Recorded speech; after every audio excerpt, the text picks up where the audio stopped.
कहानी की शुरुआत में हम सेंटियागो में मौजूद एक जेल को देखते हैं जहां पर हजारों खतरनाक मुजरिम कैद हैं। ये सेंटियागो का सबसे सिक्योर तरीन जेल है क्योंकि आज तक इस जेल से कोई भी कैदी फरार नहीं हो सका और इसका रीजन है इस जेल का वार्डन बहुत ही स्ट्रिक्ट और बेरहम इंसान है जो जरा सी गलती करने पर कैदियों को बुरी तरह से पीटता है। और यही वजह है कि इस जेल के कैदी यहाँ से भागना तो दूर बल्कि एक छोटी सी गलती करने से पहले भी 100 बार सोचते हैं। लेकिन अब वार्डन का यह खौफ ज्यादा दिनों तक चलने वाला नहीं था क्योंकि अब इस जेल में एंट्री हो चुकी थी एक बहुत ही शातिर इंसान की जिसका नाम लियोन है। लियोन एक आर्किटेक्ट है जो किसी भी बिल्डिंग को देखकर उसे पता चल जाता है कि यह बिल्डिंग कितने साल पुरानी है और इस बिल्डिंग को किस तरह से डिजाइन किया गया है। लियोन जेल में एंटर होते ही उसके दिमाग में यहाँ से भागने की प्लानिंग शुरू हो जाती है। यहाँ हमें पता चलता है कि लियोन अकेला नहीं है बल्कि उसके साथ 4 साथी भी हैं जो यहाँ से भागना चाहते हैं। कुछ देर बाद जेल का एक ऑफिसर सभी कैदियों को लाइन से खड़ा करके जेल के रूल्स बताता है और कहता है कि अगर किसी ने भी रूल तोड़ने की कोशिश की तो उसे मार दिया जाएगा। इसके बाद सभी कैदियों को उनके ब्लॉक्स की तरफ लाइन से ले जाया जाता है। यहाँ लियोन दौड़ते हुए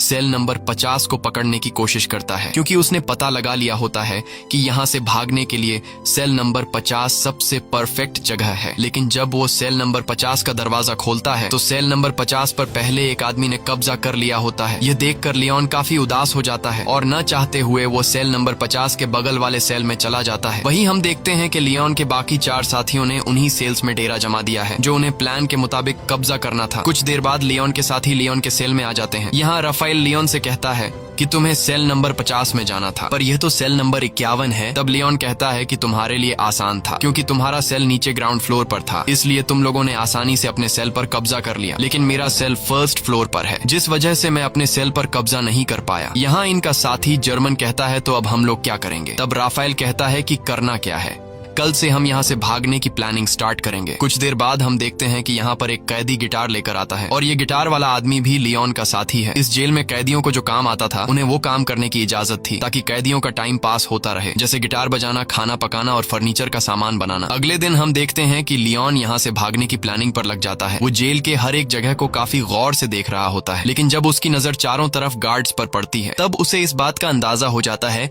कि यहाँ से दीवार से कूदकर भागना काफी मुश्किल है। इसके बाद वह प्लान बी पर काम करते हुए पैदल चलकर कदमों से जेल की लंबाई का नाप लेने लगता है। जेल की लंबाई नापने के बाद वो सीधा अपने साथियों के पास पहुंचकर उनसे कहता है कि हमें कैसे भी करके यहाँ से भागना होगा। तब जर्मन ने कहा कि तुम पागल हो गए हो, यहाँ से भागना इम्पॉसिबल है क्योंकि चारों तरफ जेल की ऊंची दीवारें हैं जिससे हम कभी भी कूदकर भाग नहीं सकते और गार्ड्स भी चारों तरफ से हम पर नजर जमाए रखे हैं। अगर उन्हें जरा सा भी हम पर शक हुआ तो वो हमें मार डालेंगे। तब लियोन कहता है कि मैंने कदमों का इस्तेमाल करके जेल के बाहर जाने तक का रास्ता नाप लिया है। हम यहाँ से जेल के बाहर वाले रोड से सिर्फ 90 मीटर की दूरी पर खड़े हैं इसलिए हमें दीवार से कूदकर यहाँ से नहीं भागना है बल्कि हम यहाँ जमीन के नीचे एक सुरंग बनाएंगे जो यहाँ से बाहर तक जाएगी। इस जेल के बाहर जंगल है और अगर हम एक बार यहाँ से निकल गए तो जेल के बाहर जंगल में गार्ड्स हमें ढूंढ नहीं पाएंगे और बड़ी आसानी से हम यहाँ से फरार हो जाएंगे। लेकिन यहाँ इनके दिमाग में सबसे बड़ा सवाल यह होता है कि इतनी लंबी सुरंग जब यह लोग बनाएंगे तो उस सुरंग से बाहर निकलने वाली मिट्टी यह लोग कहाँ गिराएंगे। यह सवाल इन तीनों को परेशान कर रही थी और लियोन सोच में पड़ जाता है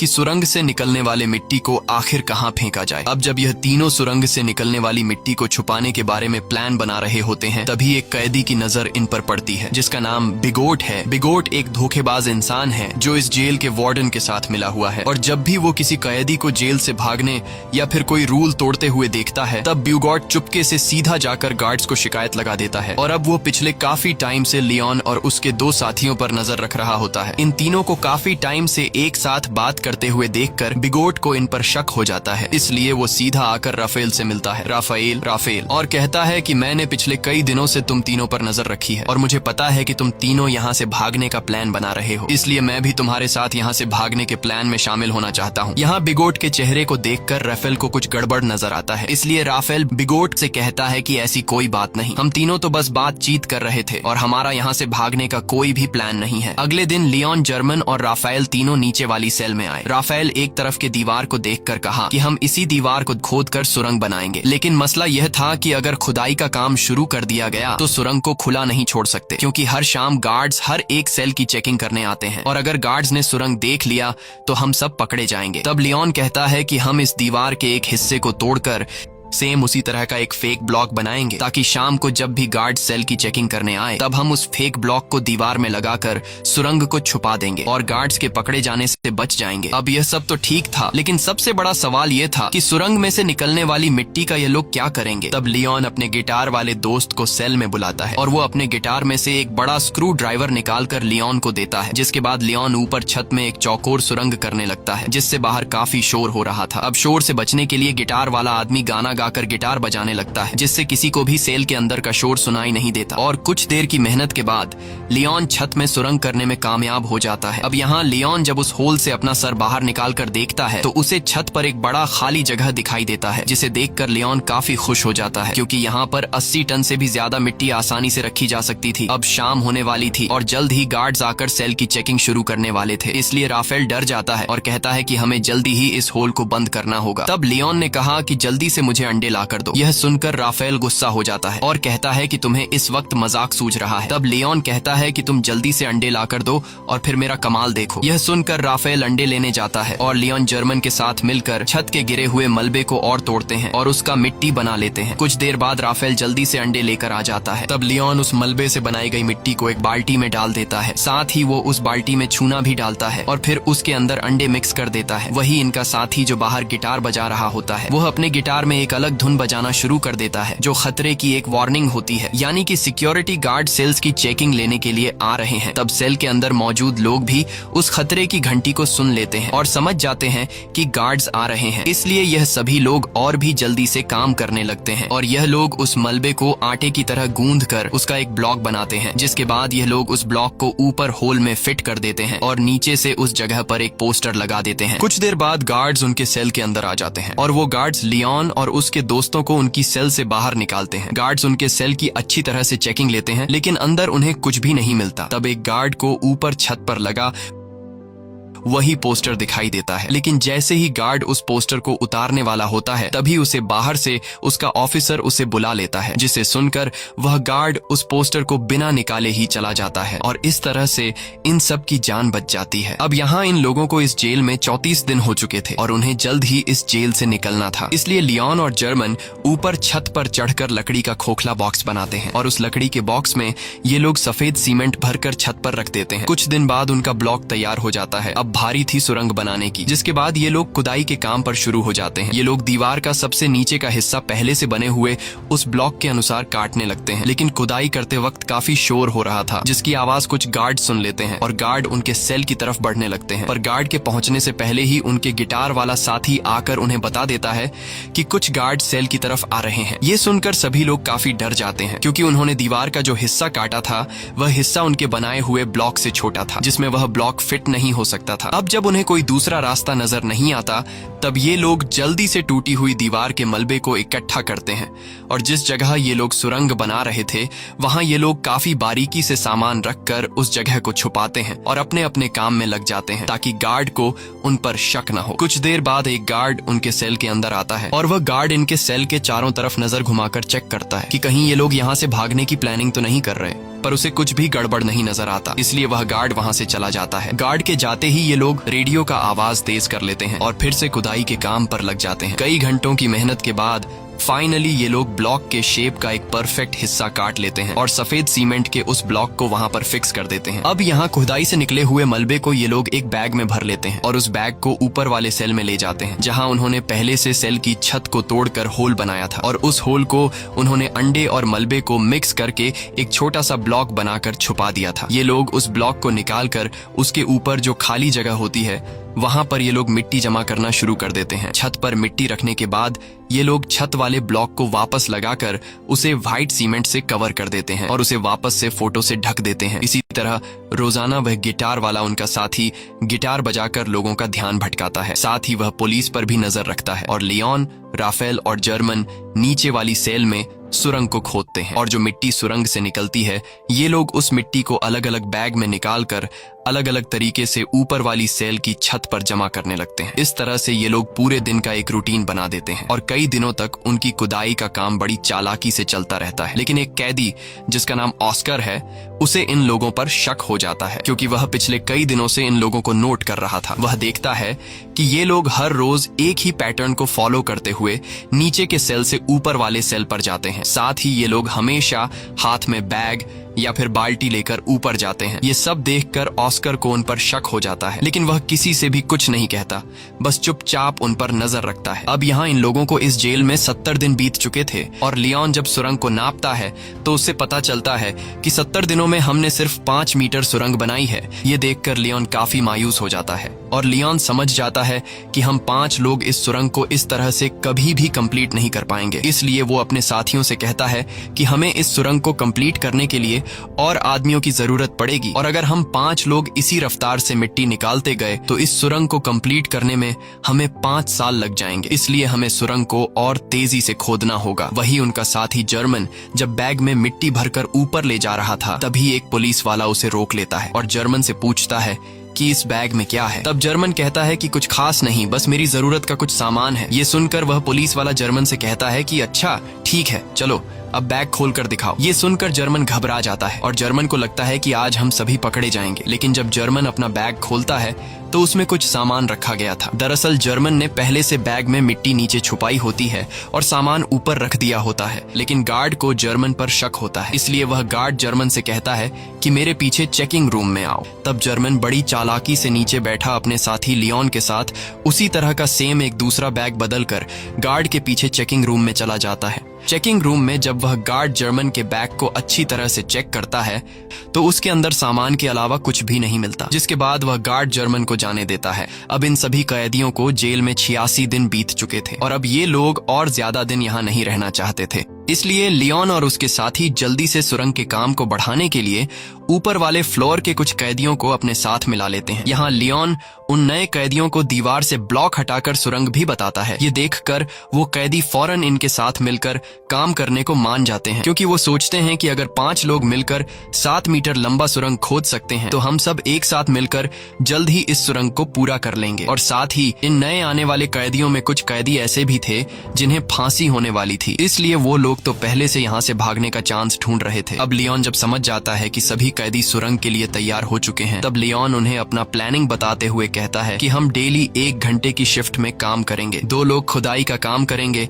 2 लोग मिट्टी ऊपर ले जाएंगे और 2 लोग गार्ड्स पर नजर रखेंगे। बाकी लोग जेल के नॉर्मल काम करेंगे ताकि किसी को हम पर शक न हो। और जो भी कैदी 2 घंटे सुरंग की खुदाई करने के बाद वापस बाहर निकलेगा उसे फौरन नहाकर अपने कपड़े भी धोने होंगे ताकि गार्ड्स को उसके कपड़ों पर मिट्टी के निशान नजर न आए। अब इन लोगों का काम काफी तेजी से चल रहा होता है और यह लोग रोजाना 100 किलो मिट्टी एक दिन में निकालने लगते हैं। अब यहाँ हमें पता चलता है कि लियोन ने ऊपर वाले फ्लोर के कैदियों को इसलिए चुना ताकि इन्हें बैग या फिर बाल्टी में ऊपर मिट्टी ले जानी नहीं पड़े और इस तरह से यह लोग गार्ड्स के नजरों में भी आ सकते थे। इसलिए यह लोग नीचे जिस सेल में खुदाई कर रहे थे उसी सेल के छत में एक होल कर देते हैं ताकि सीढ़ियों से मिट्टी ऊपर ले जाने के बजाय डायरेक्ट होल से ऊपर वाले सेल के कैदियों को मिट्टी पास कर दी जाए। इस तरह से उनके पकड़े जाने का रिस्क भी कम हो जाता है और काम की स्पीड भी काफी बढ़ जाती है। जब भी कोई कैदी सुरंग में खुदाई कर रहा होता है तब यह लोग रेडियो की आवाज बढ़ा देते और बाहर सभी कैदी गार्ड्स को ऐसा दिखाते कि जैसे सब कुछ नॉर्मल हो। और जब भी उन्हें गार्ड्स का कोई खतरा नजर आता तब यह लोग उस सेल के दरवाजे पर नॉक करके खतरे की घंटी बजा देते, जिससे अंदर खुदाई के काम पर लगे कैदी सेल में सारा सामान पहले की तरह करके अपने अपने काम पर लग जाते। इस तरह से यहाँ से भागने के प्लानिंग में शामिल हर एक कैदी रूटीन के मुताबिक अपना अपना काम करते हैं और हर शाम को यह लोग इकट्ठा होकर आगे की प्लानिंग बनाने लगते हैं ताकि गार्ड्स को किसी पर भी शक न हो और सब कुछ परफेक्ट तरीके से चलता रहे। लेकिन शाम को जब यह लोग फुटबॉल खेल रहे होते हैं तब एक कैदी जिसका नाम ऑस्कर है वो राफेल के पास आता है और राफेल को बताता है कि मुझे पता है कि तुम लोग सुरंग खोदने की कोशिश कर रहे हो, इसलिए मैं भी तुम्हारी टीम में शामिल होकर तुम्हारा साथ देना चाहता हूं। तब राफेल ऑस्कर को लियोन के पास ले जाता है और लियोन ऑस्कर को भी अपनी टीम में शामिल कर देता है। यहाँ लियोन अपने 2 साथी जर्मन और राफेल से कहता है कि जिस हिसाब से काम चल रहा है मुझे पूरा यकीन है कि हम जल्द ही इस सुरंग को कंप्लीट कर देंगे और जल्द ही यहाँ से बाहर निकल जाएंगे। लेकिन बाहर निकलने के बाद भी हम लोग पकड़े जा सकते हैं, क्योंकि हम 4-5 नहीं बल्कि पूरे 40 लोग हैं। और अगर बाहर निकलने के बाद भागते हुए हमें पुलिस ने देख लिया तो पुलिस हमारे पीछे गाड़ी लगाकर हमें पकड़ लेगी। इसलिए हमें यहाँ से बाहर निकालने के लिए बाहर के एक बंदे की जरूरत होगी, जो हमारा यहाँ से बाहर निकलते ही हमारे लिए एक बस तैयार रखे। अब यहाँ ये लोग सोच में पड़ जाते हैं कि बाहर से हमारी कौन मदद कर सकता है। तब लियोन कहता है, राफेल, तुम्हारी वाइफ पॉलिना हमारी बाहर से मदद कर सकती है और हम लोग उस पर विश्वास भी कर सकते हैं, इसलिए तुम्हें अपनी वाइफ से मदद मांगनी होगी। अब यहाँ रहते हुए सभी कैदियों को 182 दिन बीत जाते हैं और आज सभी कैदियों से उनके घर वाले मिलने आए होते हैं। यहाँ पर राफेल की वाइफ भी आई होती है। तब राफेल अपनी वाइफ पॉलिना को उनके पूरे प्लान के बारे में बताता है और कहता है, हमें तुम्हारी बाहर से मदद चाहिए होगी, इसलिए बाहर तुम्हें कुछ लोगों के साथ जुड़कर हमारे लिए एक बस का इंतजाम करना होगा। पॉलिना मान जाती है और वो वहां से चली जाती है। अब जेल में सुरंग खोदते हुए इन कैदियों को 205 दिन बीत चुके थे और इन लोगों ने सुरंग को भी काफी लंबा कर दिया था। लेकिन एक दिन इनका साथी जो गिटार बजाया करता था, वो जब सुरंग के अंदर खुदाई के काम पर लगा होता है, तभी वहां पर सेल की चेकिंग के लिए गार्ड्स आ जाते हैं। यह देखकर बाहर खड़ा राफेल और लियोन काफी ज्यादा घबरा जाते हैं, क्योंकि पिछले कई दिनों से रात में सेल की चेकिंग होती थी, लेकिन आज गार्ड्स दोपहर में सेल की चेकिंग करने आए हैं, जैसे उन्हें शक हो गया हो कि जेल में कोई सुरंग खोदने की कोशिश कर रहा है। और गार्ड्स को देखकर लियोन दौड़ते हुए अंदर जाकर सभी को वार्न कर देता है और कहता है कि जो भी सामान यहाँ वहाँ बिखरा पड़ा है उन्हें जल्दी से छुपा दो। ये सुनकर जो लोग काम पर लगे हुए होते हैं वो सभी सुरंग का काम छोड़कर अपने अपने काम पर लग जाते हैं। यहाँ इस गिटार वाले के साथ जो दूसरा साथी सुरंग में गया होता है वो भी बाहर आने लगता है, लेकिन गिटार वाला अंदर फंस जाता है, क्योंकि वो सुरंग के बिल्कुल एंड में काम कर रहा था। लेकिन जैसे तैसे करके वो भी बाहर निकलने की कोशिश करता है, पर वो जान चुका था कि मेरे निकलने से पहले गार्ड सुरंग तक पहुंच चुके होंगे। अब यहाँ सभी लोग डरे होते हैं और उन्हें लगता है कि आज हम सभी पकड़े जाएंगे। लेकिन यहाँ राफेल समझदारी से काम लेते हुए सभी कैदियों को इकट्ठा करके गार्ड्स के सामने आकर खड़ा हो जाता है और गार्ड्स को आगे बढ़ने से रोक देता है। ये देखकर पुलिस ऑफिसर को गुस्सा आ जाता है और पुलिस कैदियों पर हमला कर देती है। यहाँ कैदी भी पुलिस का मुकाबला करते हैं और पुलिस को रोकने की कोशिश करते हैं, ताकि इनका साथी जो सुरंग में फंसा हुआ है वह बाहर आ सके। वहीं हम देखते हैं कि इनका वह गिटार वाला साथी अब सुरंग से बाहर आ चुका है। वह जल्दी से उस सीमेंट के ब्लॉक को सुरंग में फिट कर देता है और जब वह सेल का दरवाजा खोलकर देखता है तो बाहर कोई भी नहीं होता। दरअसल गार्ड्स पर हमला करने के जुर्म में सभी कैदियों के कपड़े निकालकर बाहर धूप में खड़ा कर दिया गया होता है। कुछ देर बाद वहाँ पर जेल का वार्डन आता है। वार्डन कहता है कि इन सभी को बिना कपड़ों के सूरज के ढलने तक यहीं पर खड़ा रखो और एक दिन के लिए इनका खाना बंद कर दो। दूसरी तरफ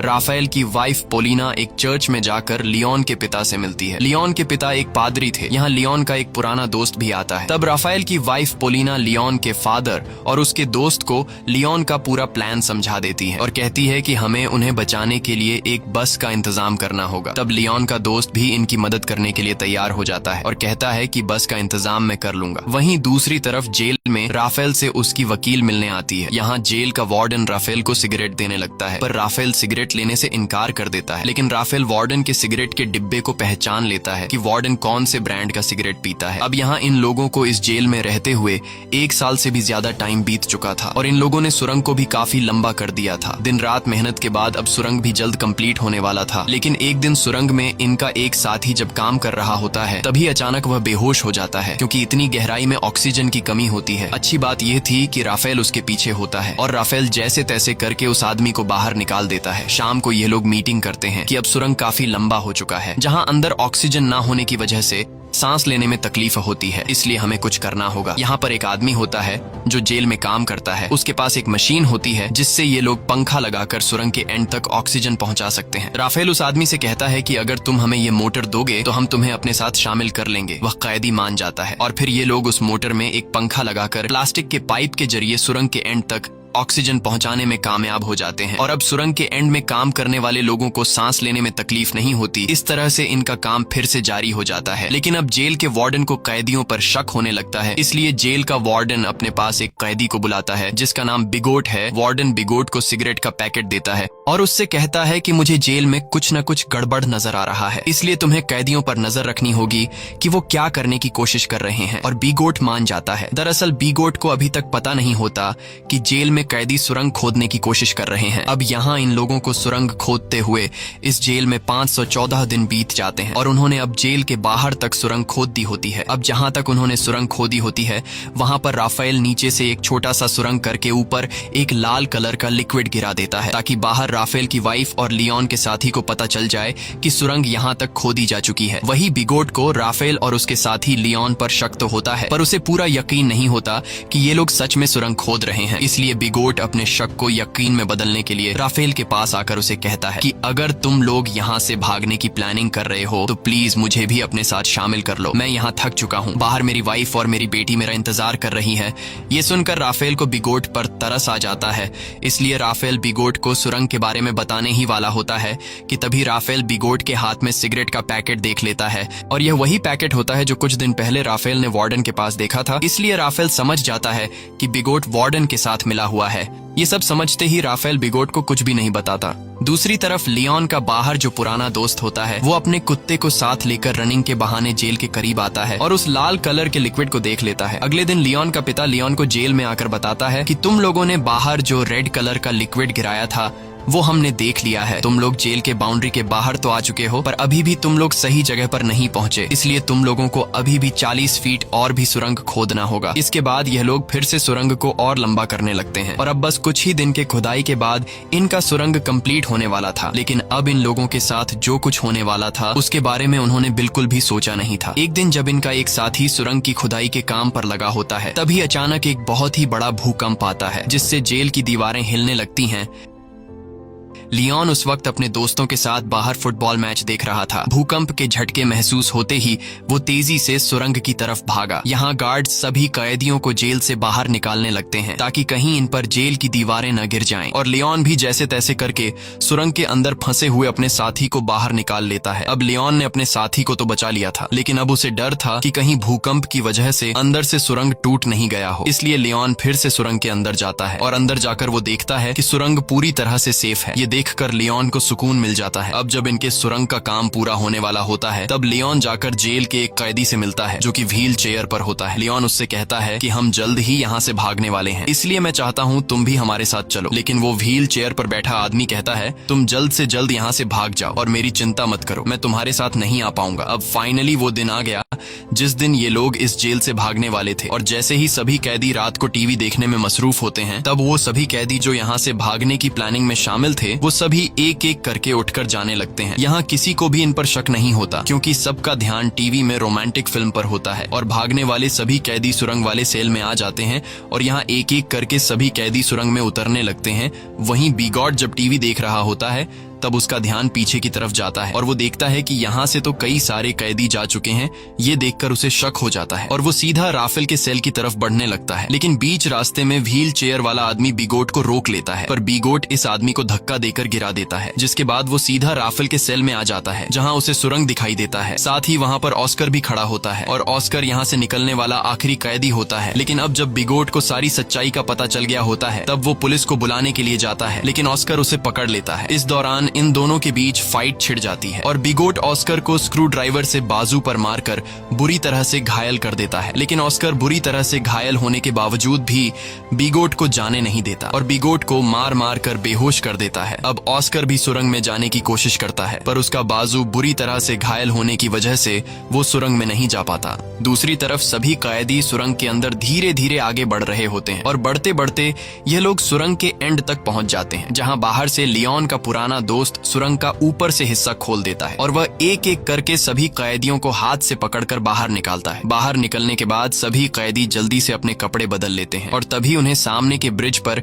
एक बस आते हुए दिखाई देती है, जिसे देखकर ये सभी लोग उस बस की तरफ दौड़ने लगते हैं और सभी बस में बैठ जाते हैं। लेकिन ऑस्कर अभी तक नहीं आया होता, इसलिए सभी कैदी उसका इंतजार कर रहे होते हैं। यहाँ जर्मन कहता है कि मुझे लग रहा है कि कहीं ऑस्कर किसी मुसीबत में है, इसलिए मैं ऑस्कर की मदद के लिए जा रहा हूँ, जिसके बाद वह ऑस्कर को लेने जाता है। दूसरी तरफ जेल में मूवी खत्म हो गई थी और सभी कैदी अपने अपने सेल में जाने लगते हैं। तब यहाँ वह व्हील चेयर वाला कैदी सभी को आकर बता देता है कि राफेल के सेल में एक सुरंग है जहां से तुम लोग भाग सकते हो। ये सुनकर सभी कैदी उस तरफ भागने लगते हैं, जिसे देखकर गार्ड्स को भी इन पर शक हो जाता है और वह गार्ड्स वहां पर और भी गार्ड्स को बुला लेते हैं। कुछ देर बाद पूरे जेल में सायरन बजने लगता है, जिसकी आवाज बाहर बस में बैठे कैदी सुन लेते हैं और सभी कैदी समझ जाते हैं कि अब हमारा यहाँ पर ज्यादा देर रुकना ठीक नहीं, इसलिए अब हमें यहाँ से निकलना होगा। और तभी वहां पर जर्मन भी आ जाता है। वह सभी को बताता है कि मैं सुरंग के पास गया, लेकिन वहां पर मुझे ऑस्कर नहीं मिला। जिसके बाद बस वहां से जाने लगती है।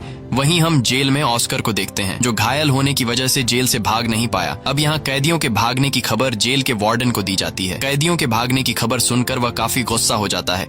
दूसरी तरफ सभी कैदी बस में थे, जहाँ पर पोलिना सभी कैदियों को उनका पर्स दे देती है, जिसमें कुछ पैसे और उनके फेक आईडी थे। और सभी कैदी अलग अलग होकर अपने अपने रास्ते निकल जाते हैं। और इस तरह से सभी कैदी जिन्होंने पिछले कई महीनों से दिन रात मेहनत की थी, वह सभी जेल से आजाद हो जाते हैं। दोस्तों, यह इतिहास की सबसे बड़ी जेल ब्रेक घटना थी, जहां एक ही बार में पूरे 50 लोग जेल से फरार हो गए थे। लेकिन इनका एक साथी ऑस्कर भागने में नाकाम हो गया था। इसी के साथ सच्ची कहानी पर बनाई गई ये फिल्म खत्म हो जाती है। अगर आपको ये वीडियो अच्छी लगी हो तो हमारे चैनल को सब्सक्राइब और वीडियो को लाइक जरूर कीजिएगा।